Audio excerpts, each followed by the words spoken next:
Doctor Zakir নায়েকের কাছে আমার প্রশ্ন, যখন যিশু অলৌকিক কাজ করেছিলেন, যেমন মৃতকে জীবিত করা, অন্ধকে দৃষ্টিশক্তি দেওয়া, আমার প্রশ্ন হলো তিনি কার শক্তিতে এসব করেছিলেন, আল্লাহর নাকি পবিত্র আত্মার?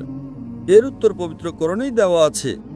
আল্লাহ কোরআনে বলেছেন সূরা ইমরানের ৩ নম্বর সূরার ৪৯ নম্বর আয়াতে যে যীশু খ্রিস্ট, তার উপর শান্তি বর্ষিত হোক, তাকে বনী ইসরাঈলের কাছে একজন বার্তাবাহক হিসেবে পাঠানো হয়েছিল এবং তিনি মৃতকে জীবন দিয়েছিলেন আল্লাহর অনুমতিতে, বিইদনিল্লাহ।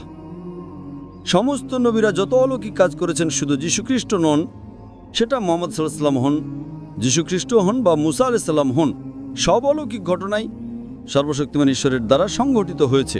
তাই যখন যিশু মৃতকে জীবন দিয়েছিলেন, কোরআন বলে যে তিনি বলেছিলেন বিইদনিল্লাহ, অর্থাৎ আল্লাহ সুবহানাহু ওয়া তাআলার নামে জেগে ওঠো। যখন তিনি জন্মান্ধ এবং কুষ্ঠরোগীকে সুস্থ করেছিলেন, সেটাও তিনি আল্লাহ সুবহানাহু ওয়া তাআলার নামেই করেছিলেন।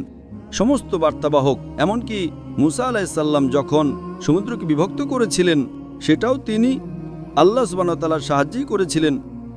সুতরাং সমস্ত বার্তাবাহক যখনই কোনো অলৌকিক কাজ করেছেন, সেটি ছিল আল্লাহ সুবহানাহু ওয়া তাআলার পক্ষ থেকে একটা মুজিজা, এটা প্রমাণ করার জন্য যে তারা ছিলেন ঈশ্বরের প্রেরিত পুরুষ। আশা করি উত্তরটা পেয়েছেন।